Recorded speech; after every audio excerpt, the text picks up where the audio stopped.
नमस्कार। आप फेसबुक पर हैं और पंजाब केसरी टीवी देख रहे हैं। मैं संजीव शर्मा हूं। इस वक्त हमारे साथ हाल ही में कैबिनेट में इंडक्ट किए गए नए मंत्री राजेश धर्माणी जी। बहुत बहुत स्वागत है धर्माणी जी आपका। नमस्कार। और धन्यवाद। लंबे इंतजार के बाद क्या कहें, देर आए दुरुस्त में। समय से पहले भाग्य से ज्यादा कुछ नहीं मिलता। तो क्या प्लानिंग्स क्या है? देखिए, अभी पोर्टफोलियो तो जब आएगा तो ठीक है, वो डिपार्टमेंटल प्लानिंग्स तो चलती रहती हैं, लेकिन ऐसा नहीं होता कि मंत्री के पास जो विभाग है फिर अपनी अपनी अगर कंस्टिट्यूंसी की बात की जाए तो उसी के इर्द गिर्द रहे तो सारी ओवरऑल रहती है। और बड़े लंबे अरसे के बाद जब राजेंद्र गर्ग बने थे वहां से पिछली बारी, तो एक तरह से वहाँ कैबिनेट रैंक आया था घुमारे में। अब ये कंटिन्यूटी में आपके पास आया है, तो क्या अब क्या योजना भविष्य के लिए है? देखिए, पहले तो हम सबका प्रदेश के प्रति जो प्यार है वो मुख्यमंत्री जी के जो व्यवस्था परिवर्तन की उन्होंने बात कही है उससे झलकता है, क्योंकि उसके पीछे मंशा यही है कि हिमाचल को best of the best state बनाना चाहते हैं। हिमाचल ना सिर्फ राष्ट्रीय स्तर पे बेस्ट स्टेट बने, बल्कि हिमाचल प्रदेश के बराबर के जो देश हैं, भौगोलिक परिस्थितियाँ एक जैसी हैं जहाँ पे, और जनसंख्या के हिसाब से हिमाचल के बराबर या हिमाचल से छोटे हैं, क्षेत्रफल के हिसाब से बराबर जिस पे हैं। अगर उनकी तुलना में हम आगे बढ़ेंगे, उनसे जो उनकी जो बेस्ट प्रैक्टिसेस हैं उनको अडॉप्ट करेंगे, तो मुझे लगता है कि हम बड़ा तेज गति के साथ आगे बढ़ सकते हैं। क्योंकि जहाँ से भी कोई अच्छी चीज़ सीखने को मिले वो हमें लेनी चाहिए। और हिमाचल में अपार संभावनाएं हैं, लेकिन अभी तक उनको पूरी तरह से हार्नेस नहीं किया है। जैसे मैं कहना चाहूँगा, अब सॉफ्टवेयर एक्सपोर्ट की बात है। अभी पिछले साल लगभग 26.5 लाख करोड़ का एक्सपोर्ट हुआ, लेकिन हिमाचल का शेयर कितना है? नगण्य।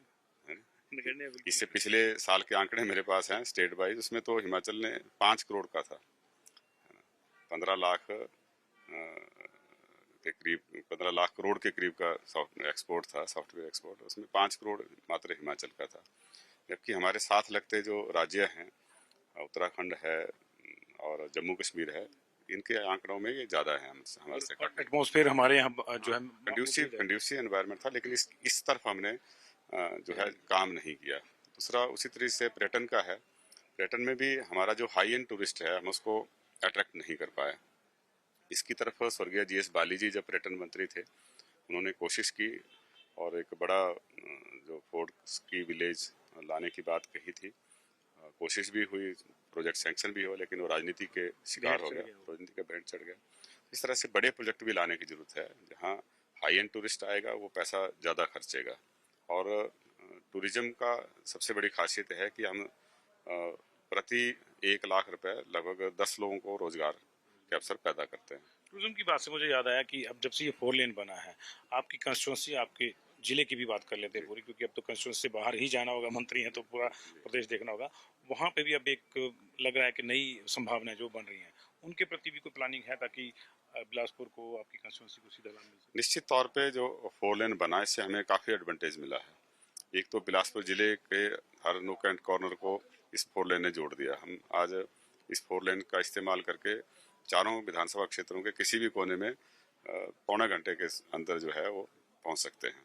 और दूसरा, जो इस 4 लेन का हम अपने क्षेत्र के ओवरऑल डेवलपमेंट के लिए बहुत अच्छा हमें इसका उपयोग कर सकते हैं।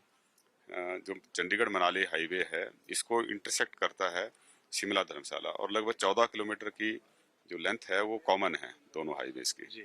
तो मैं समझता हूँ इसका बहुत बड़ा एडवांटेज है। लाहौर में हम एक बड़ा जो है पर्यटन केंद्र जो है विकसित कर रहे हैं। उसकी डीपीआर बनाने की प्रक्रिया चल रही है, लगभग फाइनल हो गई है। टेंडर उसके डीपीआर बनाने के हो गए थे और बहुत जल्दी वो अप्रूव हो जाएगी, तो उसके बाद उसके ऊपर काम शुरू हो जाएगा। जल क्रीड़ा के लिए भी और उसके साथ जो मंडी भराड़ी का इलाका है, वहाँ पर जो है जल क्रीड़ा से संबंधित, एडवेंचरस टूरिज्म के संबंधित जो है उसमें काम कर रहे हैं। हमारे वहाँ पैराग्लाइडिंग साइट है बंदला में, तो उसका भी इस्तेमाल जो है वो पर्यटन को बढ़ाने के लिए जो है किया जाएगा। और उसी हाईवे के अलॉन्ग जो है वो हेलीपोर्ट बनाने के लिए भी 5 बीघा लैंड जो है दी गई है, हाईवे के बिल्कुल साथ है। अच्छा जी। तो वहाँ से वो एजेंसीज के लिए भी मतलब बहुत अच्छा उसका उपयोग होगा, और पर्यटन के दृष्टि से भी। इसके अतिरिक्त हम उसको लिंक कर रहे हैं, जो मैंने प्रपोजल सरकार को दी है कि एक बायोडाइवर्सिटी पार्क बनाएंगे और उसके एंड में जाके जो है एक हमारा फोर्ट है, त्यून फोर्ट, जी। जिसके नाम से 42 बीघा जमीन है। क्योंकि ज्यादातर हमारे अच्छी की अब तक वजह ये किताबों में ही था ये, ट्यून फूड की कहानी हम पढ़ते थे किताबों में, लेकिन अब जाना आसान हो जी जाएगा। जी। तो हमारी ये कोशिश है, क्योंकि वैसे त्यून सरियून भी है और भी 6-7 फोर्ट हैं छोटे छोटे, लेकिन त्यून के एडवांटेज ये है कि त्यून फोर्ट के नाम से 42 बीघा जमीन जो है वो गैर वन विभाग की, मतलब जिसको यूटिलाइज किया जा सकता जिसको यूटिलाइज किया जा सकता है, जिसके लिए एफसीए का चक्कर नहीं पड़ेगा। तो वो इसका एक एडवांटेज है। उसके लिए भी सरकार ने 2 करोड़ रुपए जो है इनिशियल अमाउंट दे दिया है। उसका भी जो है डीपीआर बनाई जा रही है। तो बहुत जल्दी ये दोनों डीपीआर फाइनलाइज हो जाएंगी। उसके बाद हम जो पर्यटक कुल्लू मनाली या लेह लद्दाख जा रहे हैं, उनका कुछ परसेंटेज अगर हम वहाँ रोकने में सफल हो जाते हैं तो वो हमारे इलाके के लिए एक ग्रोथ इंजन का काम करेगा। है। मतलब एक नाइट हॉल्ट भी अगर आपको मिल जाता है उनका तो काम चल जाएगा। नाइट हॉल्ट मिले या वैसे ब्रीफ हॉल्ट भी मिल जाए। तब भी बात बन फूड जाएगी। पार्क भी बना रहे हैं कुछ, जो वाटर स्पोर्ट्स एक्टिविटीज हैं। तो अगर थोड़ा सा भी इसमें वो हमें वहाँ टूरिस्ट देता है तो मैं समझता हूँ हम उसमें सफल हो जाते हैं। एक आपकी जो नियुक्ति है, अगर उससे पहले भी मैं चले जाऊं तो आप 3 तरफ से घिरे हुए हैं, 4 सीटें एक आपने जीती, बाकी 3 तरफ से आप बीजेपी से घिरे हुए हैं। राष्ट्रीय अध्यक्ष बीजेपी के जगत प्रकाश नड्डा, उनका घर वहां पे है। तो लोकसभा के लिहाज से भी एक बहुत बड़ी जिम्मेदारी है उस किले के दरवाजे को कायम रखने की। नड्डा जी का, हमारे जो अमरपुर पंचायत है उसके एक छोर पे मेरा घर है और एक छोर पे नड्डा जी का घर है। तो हम वैसे पड़ोसी हैं। पर जहाँ तक लोकसभा की बात है, लोकसभा में हम अच्छी स्थिति में होंगे ऐसा उम्मीद है, क्योंकि राज्य सरकार ने जो है काफ़ी अच्छे काम किए हैं। प्रदेश की आर्थिकी को सुधारने के लिए अच्छे काम किए हैं, भ्रष्टाचार पे अंकुश लगाया है और रोजगार के अवसर जो हैं वो पैदा किए हैं। तो इससे मैं समझता हूँ कि लोगों में एक आकर्षण पैदा हुआ है।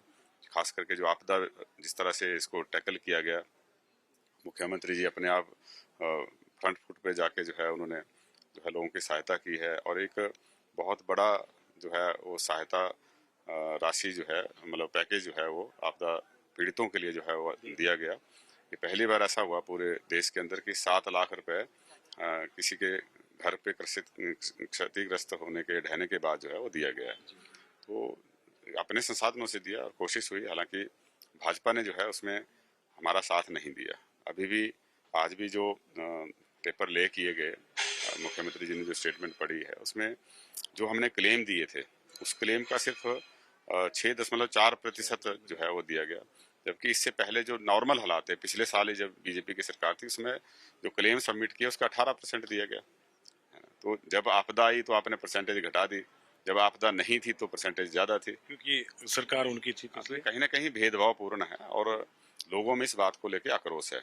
और इसी आक्रोश से ध्यान डाइवर्ट करने के लिए भारतीय जनता पार्टी जो है वो कई तरह की ड्रामेबाजी करती है। कभी वो चोले पहन के आ जाते हैं, कभी कुछ करते हैं, कभी कुछ करते हैं। तो वो ड्रामेबाजी इसीलिए है ताकि लोगों का ध्यान जो है इनकी इस जो जनविरोधी कार्रवाई थी उसके खिलाफ माहौल ना बने, इसके लिए इन्होंने किया है। रानी जी, अभी पोर्टफोलियो डिसाइड होना है, निश्चित तौर से जब वो डिसाइड होगा तो नई प्राथमिकता तय होगी। आपने हमारे लिए समय निकाला, बहुत बहुत शुक्रिया आपका। Thank you. Thank you, we wish you all the best. Thank you. Thank you. तो धर्मानी जी का साफ कहना था कि फोकस डेवलपमेंट पे है। डिपार्टमेंट जब मैं पोर्टफोलियो जब मिले, जो भी विभाग मिलता है वो बात की बात है, लेकिन ओवरऑल हिमाचल प्रदेश की डेवलपमेंट के लिए वो काम करेंगे पूरी शिद्दत के साथ। कैमरामैन मोनू कुमार के साथ संजीव शर्मा, पंजाब के सी टीवी, धर्मशाला, हिमाचल प्रदेश।